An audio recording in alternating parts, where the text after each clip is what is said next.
अस्सलाम वालेकुम, मैं मोहम्मद यासिर अली और आज हम बात करेंगे एक एतराज़ पे जो मुझ पे उठाया जाता है। वो एतराज़ ये है कि यासिर भाई आपकी बातों में जो है ना कहानियाँ बहुत सारी मौजूद होती हैं। तो आज मैं आप लोगों को बताऊंगा कि वो कहानियाँ किस लिए होती हैं। बेसिकली देखें, जो वो कहानियाँ मैं बता रहा होता हूँ बातों में, वो बेसिकली रियल लाइफ एग्जांपल्स होती हैं और उन कहानियों को बताने का मकसद ये होता है कि आप लोग ये देख सकें कि ये प्रॉब्लम सिर्फ आपके साथ नहीं दूसरों के साथ भी होते हैं। और स्पेशली जो एग्जांपल्स मैं कोट कर रहा होता हूँ वो मेरी बहुत दफ़ा मेरी अपनी जो रियल लाइफ की एग्जांपल्स हैं उनसे रिलेटेड होती हैं, जो मैंने वो सब किया होता है या उनसे मैं गुजरा होता हूँ। और वो बताने का मकसद ये होता है कि आप सब उससे एक सबक सीख सकें।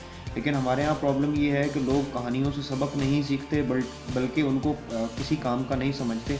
हालांकि वो कहानियाँ बताने का मकसद सिर्फ़ और सिर्फ एक यही होता है कि आप लोगों को उन कहानियों से सबक दिया जा सके कि ये प्रॉब्लम्स दूसरों के साथ भी होते हैं, या इस तरह अगर मेरे साथ हुआ या किसी के साथ हुआ तो उसका क्या किया गया या क्या नहीं किया गया, कोई उसका हल था या नहीं था।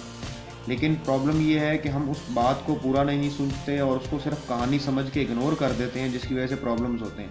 अब देखिए, बचपन में आप लोगों को और हमें सबको टेक्स्ट बुक्स के अंदर कहानियाँ पढ़ाई जाती थी और कहानियों के बाद ये कहा जाता था कि हमें ये कहानी सुनने के बाद क्या सबक मिलता है। तो बेसिकली जो कहानियाँ मैं बता रहा होता हूँ उसका भी मकसद यही होता है कि उससे आपको कोई सबक हासिल हो सके, ताकि आप लोग उससे कुछ सीख सकें। लेकिन सबसे बड़ा इशू ये है कि हमारे लोग उन कहानियों से सबक नहीं सीखते, बल्कि उसमें अगर कोई ऐसी चीज़ होती है जिस तरफ उनका फोकस नहीं जाना चाहिए। पहली तो बात यह है कि लोग वो कहानियाँ सुनते ही नहीं हैं। कहानियाँ जब सुनेंगे ही नहीं तो कैसे पता चलेगा कि यार ये इशू जो है ये ठीक है या गलत है, इसमें जो बात की गई है वो किस तरह है किस तरह नहीं है, एग्जाम्पल किस तरह है, उसको किस तरह हैंडल किया गया था। और सपोज अगर हम सुन भी लेते हैं तो हम बस उसको कच्चे दिल से या पूरे ध्यान से नहीं सुन रहे होते, जिसकी वजह से हम उससे सबक नहीं हासिल कर सकते। और जब हम सबक हासिल नहीं करते फिर ये प्रॉब्लम्स आगे से चलते जाते हैं और बार बार हम एक ही प्रॉब्लम फेस करते रहते हैं। इसीलिए देखें, हमेशा ये कहा जाता है कि दूसरों की गलतियों से सीखें। और ये जो कहानियाँ होती हैं ये बेसिकली बताया गया होता है कि ये चीज़ मेरे साथ हुई, ये चीज़ उसके साथ हुई, इसका ये हल निकला, इसका ये हल नहीं निकला, इसको इस तरह किया जाना चाहिए, इस तरह नहीं किया जाना चाहिए। और ये लॉन्ग स्टोरीज़ या स्पोज स्टोरीज़ जो भी हैं, इनका सिर्फ़ और सिर्फ मैं फिर कहता चलूँ एक ही मकसद है, और वो मकसद ये है कि आप लोगों को कुछ सिखाया जा सके। और हमेशा ये कहानी आप लोगों को बताने के लिए, समझाने के लिए ही बताई जाती है और इसका मकसद होता है, और ये आप लोगों के लिए बेनिफिशियल होती है अगर आप इसको पूरे तरीके से सुने और इसमें से सबक जो है ना वो हासिल करें।